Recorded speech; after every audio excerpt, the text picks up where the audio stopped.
Book 6. Daughter of Daniyel.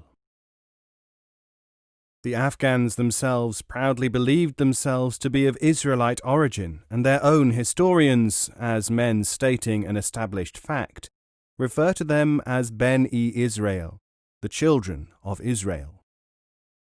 There were indeed a number of resemblances between Afghan customs and physical characteristics and those of the Jews, and certainly the Afghans displayed towards their foes a ferocity equal to anything to be found in the Old Testament. Patrick McCrory, Signal Catastrophe, the story of the disastrous retreat from Kabul. 1. Prem Lal, KGB resident. Kabul, Afghanistan, June 8th. Karima had never heard of Prem Lal, and even if she had, she would not have recognized his car as it passed her on the road to Shah-e-Nau, the new town, as she was starting her life as a guerrilla. And Prem Lal, for that matter, did not even notice the plodding, veiled figure heading for the bus station. If she had known that he was the chief of an important section of the Afghan political police, she would have paid the little Russian Zaprashet's car more attention. If he, on the other hand, had had any inkling that the old woman was carrying some of the most important documents in the country in her bag, he would have abandoned his plans for the evening there and then. As it was, each figure continued towards its destiny. Prem Lal, although an Afghan intelligence man, had been Russia's secret KGB resident in Kabul for nearly 30 years. It was through him that Babrak Karmal, who then had had only about 5 or 6 supporters, had found his way to power. Lal had shown that he could muster hundreds of collaborators, many in key positions, when the time came for the Russians to rush Karmal out of his East European cold storage after the earlier Red coups had collapsed. Prem Lal had spent lavishly from his Russian money to build up a network of agents and to convert disaffected people to communism, or what they thought was communism, in those 3 decades. The Afghans in general were supposed not to be fond of Hindus, but Prem Lal's father had nurtured the hope of high office for his son. Hindus, in spite of what people said, had risen to high office in Kabul. Chaman Lal, no relation, was actually head of the National Bank and was said to control far more than the country's finances. Young Prem was brought up to aim high, though the family was poor. By the time he was 18 years old, something happened which convinced him that he was destined for great things. It was at the beginning of 1941, and a sidelight of world history was touching Afghanistan, something which might have ended with Prem Lal attaining high office. Britain was at war with Germany, and Afghanistan was neutral. Prem Lal's father came home from his evening job as a clerk at the German legation, accompanied by an Indian, a Bengali, who was introduced as a family friend. The friend was none other than Netaji, great leader Subhas Chandra Bose, the Indian nationalist who had escaped from Calcutta, where he had been under house arrest. His aim was to reach Berlin and to work from there, rousing the people of India against British rule. Those were the days of the Nazi-Soviet pact, and Bose was waiting for permission to travel through the USSR to Germany. The journey took some time to arrange. In the meantime, Bose, a man of charismatic personality, fired young Prem with tales of heroism and India's fight for independence. Before he left the Lal household, Bose advised Prem Lal to leave the backwater of Kabul, to go to Bengal, where Bose would meet him one day and would be glad to have him as a henchman. In April, as the snows were melting, word reached Kabul that Subhas Chandra Bose had arrived safely in the German capital via Moscow. Hitler had even given him an inscribed cigarette case. Prem Lal took leave of his family and made his way to India, to Bose's home province of Bengal, working underground. It was there that he joined the communists. 2 years later, Prem Lal was chief of nationalist intelligence in Calcutta when the thrilling news came. The leader, Subhas Chandra Bose, had arrived by German submarine back in Asia and reached the Japanese-occupied area of Burma. He was now commander-in-chief of the INA, the Indian National Army, composed of 45,000 former British Indian Army fighting men captured at Singapore. Lal's message from Bose included these words: "I have not forgotten you, Prem Lal. Prepare yourself for power." Heady stuff for a 20-year-old. Within a few months, Prem Lal was sure, the Indian nationalist and Japanese armies would sweep through Bengal, adding India to the greater East Asia co-prosperity sphere. Prem Lal would be Minister of Internal Security of the Republic of India. The Indians had Imphal surrounded. It was due to fall in less than a day. Then fate stepped in once more. Suddenly the monsoon broke, the Japanese Air Force was grounded, the British brought up more armies. Bose fled to Saigon, then to Taiwan, where his aircraft crashed and he was killed. Prem Lal found Calcutta suddenly too hot for him. Someone had betrayed the movement, and he escaped to Kabul with the British Indian Criminal Investigation Department at his heels. They did not know his real identity, however, and he then returned to India to work for communism for 6 dreary years. He came to realize that there was no hope for communism in Nehru's independent India, and said so to the KGB resident in the Soviet embassy in New Delhi. This man, after consulting Moscow, had Prem Lal groomed for work in Afghanistan. By 1952, Prem Lal was back in Kabul with excellent, if forged, certificates showing that he had not wasted his time away from his homeland. He had been recruited by the Russians as a mole and trained first in Moscow by Section 10 of the KGB, and then in Prague, where he had done his field training. The documents which he was able to display to the Afghan authorities, however, proved that he had been awarded the BA degree of a small Indian university, followed by a scholarship in police work to an Austrian Institute of Higher Education. Moscow, naturally, made sure that the documentation looked right. They knew that all certificates offered by candidates for employment in government offices in Afghanistan went to the Kabul Foreign Ministry for verification.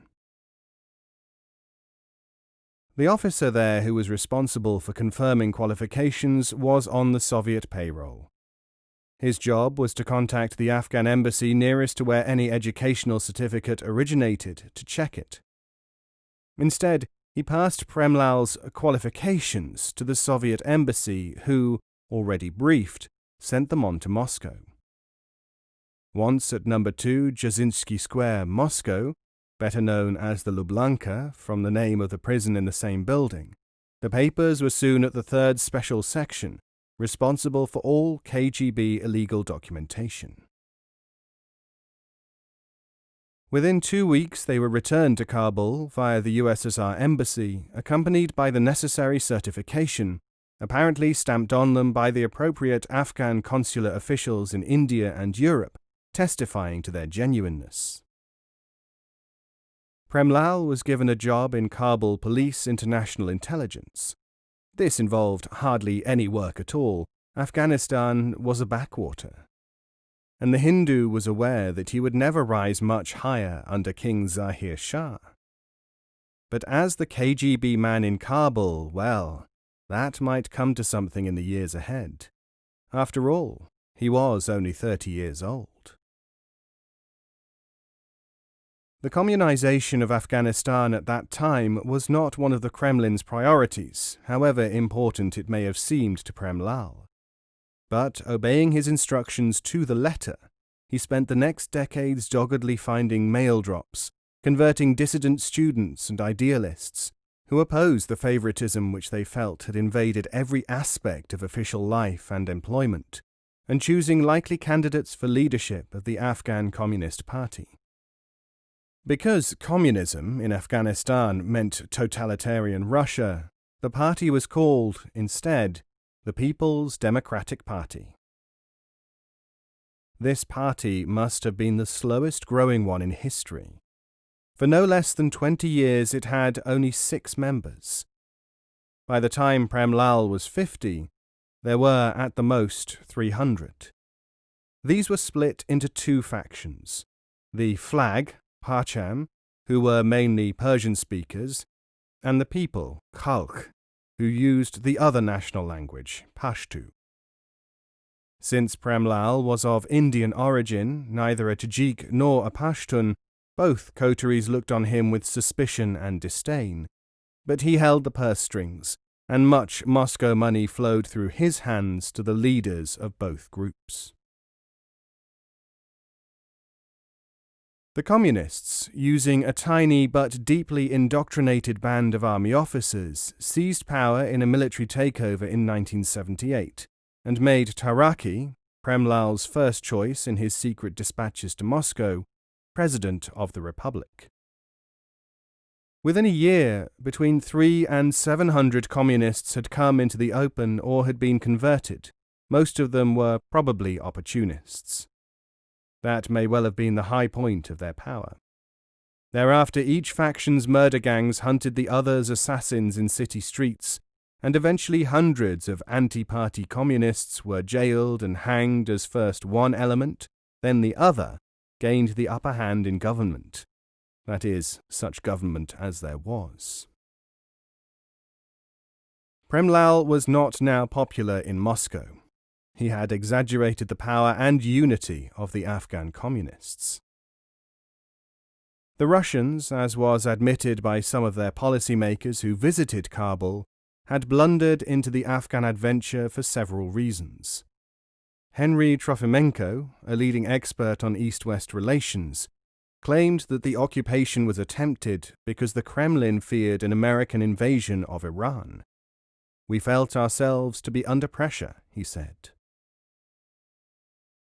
The military and the geopoliticians, however, felt that the country would make an ideal springboard for extending Soviet power into the oil field of the Gulf, and to pressure China with the implied threat to India. The Soviet Communist Party pressed for the invasion on genuinely sentimental grounds, to go to the aid of their beleaguered Afghan brothers faced with counter-revolution. Some circles, such as the KGB, wanted a buffer against Islamic propaganda, now threatening the USSR's Muslim population. Anyway, Afghanistan's minerals made it potentially one of the richest countries in Asia, which interested the heavy spenders among the Soviet ministries. There were 3 red Afghan dictators in 3 years. Amin had followed Taraki, and now Karmal was in charge, and he was KGB trained. The Soviet army had actually brought him into the country from his exile in Prague. Prem Lal's work shrank to next to nothing. Karmal was developing his own organization, Afghan State Security, the KHAD.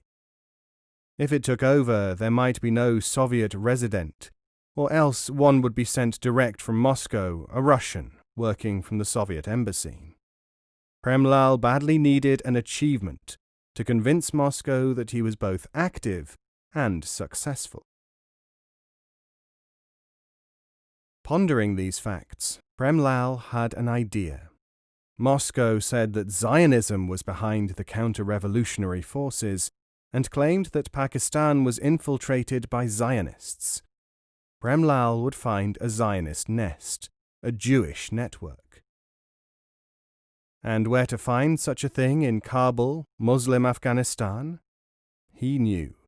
Nobody else, though, had yet thought of it. He smiled to himself.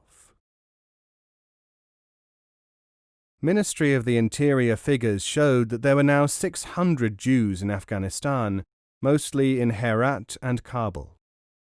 There was, for instance, the daughter of that Bukharan magnate Isakov, who was the son of Isaac of Bukhara.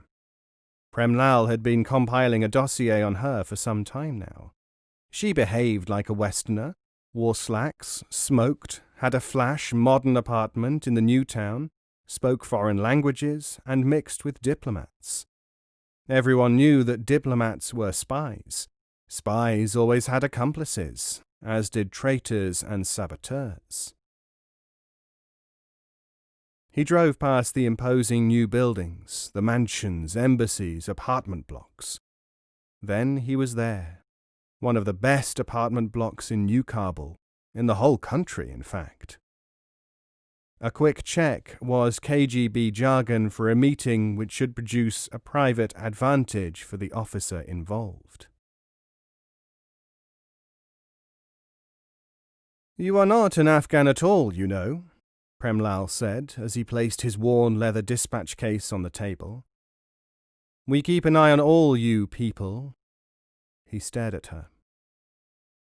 He had just sat down at the dining table in the apartment of a highly attractive girl, just as he had seen his superiors do back in Prague when out on training exercises. Every job had its perks, its fringe benefits. Frightening young women into providing companionship, and more, was one of them. He looked around the well-furnished room. This could almost be a home in Europe. Plenty of pine panelling, a tidy kitchen glimpsed through an archway, open plan with the bedroom over there next to the bathroom, posters advertising pop groups on the wall, everlasting dried flowers in a Victorian vase, striped tribal rugs. She must have picked up these ideas from the foreign colony in Kabul. They had loose morals, of course, everybody knew that, even though they professed to despise the hippies and other drug takers who were their fellow nationals. The girl said nothing.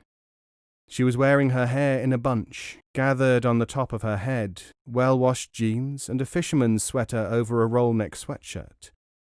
Her nails were lacquered bright red, and she was smoking a cigarette, probably a foreign one, Premlal thought. She certainly was attractive. And only 26. "I said, you're not an Afghan at all, you know." He was relishing this experience. Ever since he had found her card and photograph in the files of the security police 3 days before, he had known that he would. There was plenty of time. "It is only my duty, you understand, as an officer, and I am a grade 6 officer of the KHAD, to root out and identify those who might prove to have irregularities in their background or associations." "I was born in this country, of parents who were also born here, in Kabul," she said. Better not say any more or any less than this odious creature demanded. He was fat, middle-aged or older, oily, his breath smelt of garlic, and he wore patent leather shoes, a bright check suit of shoddy cloth, and carried no less than 5 flashy pens in his handkerchief pocket. His hair was dyed a startling black. "There is a saying, if a dog is born in a stable, that does not make it a horse," said Premlal. He was pleased with the phrase, which he had been saving for such occasions as this, occasions which would doubtless become more and more frequent now that the right people were in charge of the country. He hadn't shown her his identity book, which would have told by his name that he was of Indian origin and he had a Hindu name. He had been born here too, and his father, Raman Lal, as well as his grandfather, Moti Lal, had been servants of all the Afghan governments since the turn of the century. In any case, he was going to change his name to Prem Ramanov. That would sound good, almost Russian, in Moscow. Meanwhile, here in Kabul, he had plenty of power. "I have a file here which says that you have not been abroad, yet you live like a foreigner, I notice. I would like to see your identity book." She rummaged in a striped canvas hold-all and brought it out. He opened the stiff blue covers of the little booklet with a sniff. It looked as if it had been shaken up with the earth from potatoes, which no doubt it had, in the bottom of that shopping bag. Some people had no respect for documents. When Afghan identity books had first been issued under the previous regime, people had opened stalls on the outskirts of the cities, hiring them out by the day or the week. The customers were peasants who might be asked for them on the streets after they had come in from the countryside. But as neither the peasants nor the police were very literate, the whole operation petered out. No, she hadn't been abroad, or it would have said so here. But the document recorded that she did speak 3 foreign languages, and Western ones at that. An educated girl, capable of intellectual conversation, no doubt. That might well mean that she was some kind of a socialist, too. Still, one had to be careful. There were so many fakes about, Maoists, Trotskyists, and so on, deviators, degenerate scum. He returned the booklet. You are the daughter of Daniyel of Bokhara? Yes. And, of course, your parents did not support Israel. You see, we do know a thing or two. We do know that you and all your family are Jews, Yahud. Now anyone can believe anything he wants to in Afghanistan. But if that belief causes him to harbour thoughts detrimental to the well-being of the country, well, that is a different matter, isn't it? If that belief caused him, or her, to do anything against the state, that would be a dangerous belief. The flap of your suit jacket is torn, she said, suddenly. Prem Lal sat forward and frowned, at first taken aback, thinking that she was changing the subject, then realizing that such a remark was too absurd to have such an intention. There could only be one other reason. She was hinting that she might mend it for him, might be prepared to be friendly. Prem Lal said, The great leader Babrak Karmal has said in an interview with the correspondent of the Times that General Zia, President of Pakistan, has planned, as a Zionist and Israeli agent, to invade this country of ours. So those who believe in Zionism, like Zia, are our enemies, and they must be dealt with. This might be the right time. But reverting to your remark about my jacket pocket, yes, you are right, it needs mending. I caught it on the edge of a metal filing cabinet last week. I have no woman to look after me. You may care to repair it now. Or I could bring it to you in prison, and you can do it there. People have a lot of spare time, you know, while their cases are being investigated. Cases? She wondered what she had done, or could be alleged to have done. After all, she was an architect, not politically active or engaged in crime of any sort. Miss Merriam, crimes against the state, as I shall define more closely in a moment, often take the form of economic sabotage. You see, said Prem Lal, we keep an eye on you people. Then he said, It is surprising how often illicit things are found in Jewish houses. We can always find what we want to find. Yes, of course, Merriam thought. It's easy to plant evidence. Prem Lal sat back in the chair, savouring the possibilities. He might take her to a restaurant. The police could get free meals almost anywhere. Not, of course, to the 25 hours in West Sharinau Park. That was Chinese. They might be secret Maoists. The Blue Club, now that had a striptease show. I'll sew it up now, she said. He took off his jacket and she brought her sewing basket. Yes, thought Prem Lal, she does look attractive sitting there. She could do more than mending for him, all right. She was frightened. He could see that. Yes, he could have a fling. After that, she could be his first Zionist agent. She was searching in the basket now as he watched for needle and cotton. Like her shopping bag, the thing was untidy. It even had pieces of paper in it, all kinds of odds and ends. Things were so much neater in Prague, places like that. Women there took real pride in their sewing. Where did she get her clothes? She didn't make them, he was sure. Probably at the Apollo boutique near the Blue Mosque. They had things there from West Germany, Italy, France. Capitalist goods, of course, but pretty things. He could go to the boutique with her. Or to a tea dance at the IC, the Intercontinental Hotel. 5 to 7 p.m. That cost only 50 Afghanis, about 75 cents. After that, take in a film, one of those Indian musicals at the Timur Shahi cinema. Even the artistes of the Tajik dance ensemble, the Lola Tulip group, had done that. They came from the Soviet Union, led by the great choreographer Walamatzada. You couldn't see Indian films in the USSR, they'd said. She had found the needle and thread and looked tense now, worried as she bent over her sewing. "How about something to drink?" he asked quite mechanically. The Russians always insisted on drinks, although Prem Lal had no head for alcohol. Miriam put down the jacket and brought him a glass of wine, the thick, red, sticky stuff those Italians made and sold at Triton's, just off the Dar al-Aman road, the only winemakers in the whole of a country famed for its 72 varieties of grapes. Well, it was sweet, didn't make you gasp, not like that dreadful vodka. He drank it, she finished the small repair, and Prem Lal, well pleased with his day's work, took his leave.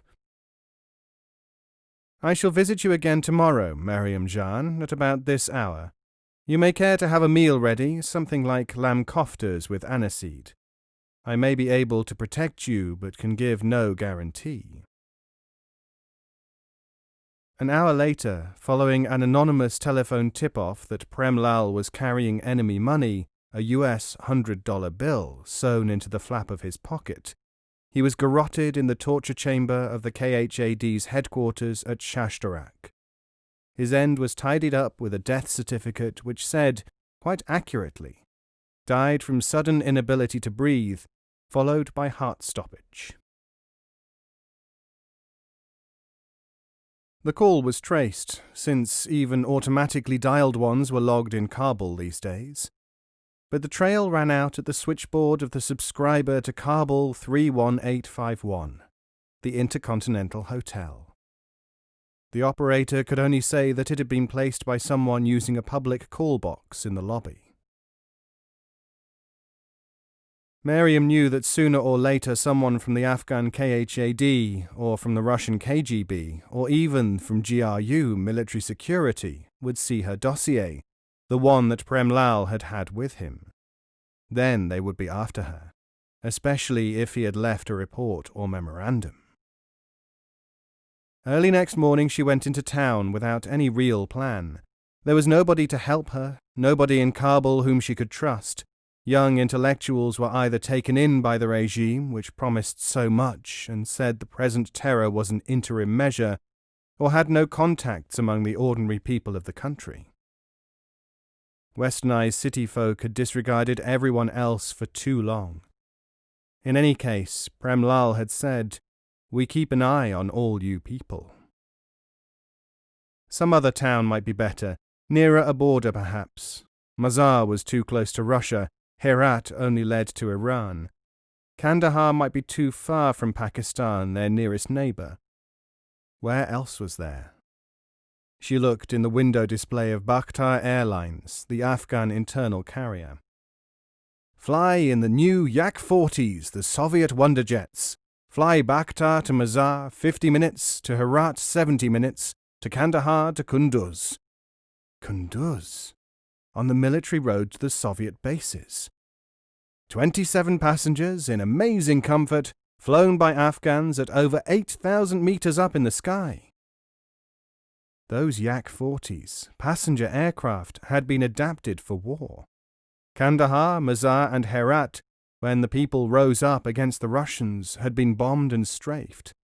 The terror bombing had killed perhaps 12,000 people. Half of each city was in ruins, and those places led nowhere. Anyway, as she could see through the plate glass window, intending passengers were now required to produce their identity books, whose numbers were noted by the ticket clerk. She looked at shopkeepers, beturbaned grocers who peered back enigmatically, seeing only a Western girl, or perhaps a Russian or a Cuban, nothing to do with them. In the more modern shops, she saw people in fashionable Western clothes, but now, as never before, Miriam thought, there was something closed in about their faces. They did not smile, and had that wary look which meant they would not confide anything that they might know about a hope of escape, of freedom, to someone they didn't know. People drew back from the Russians, Czechs, East Germans strolling in the streets. Many of them, even men out shopping with their wives and occasionally children, carried slung Kalashnikovs or guns in holsters. The Afghans were mingling with the representatives of a new empire. New, but with the very ancient and specious pretension that it was here for the good of all. Miriam was now looking into the window of the Kabir boutique at Ansari Crossroads, reading a sign. It said, "Best Afghan handicrafts made by the Bani Israel. A new consignment from Jalalabad." That was it. The Bani Israel. She would go to the caravanserai of those people near Jalalabad, in the Southland where the Pashtun warrior tribes lived, the people of Israel. She could take the fast Mercedes bus. It made the trip in less than 3 hours. They were not asking for permits on the buses. Not yet, anyway.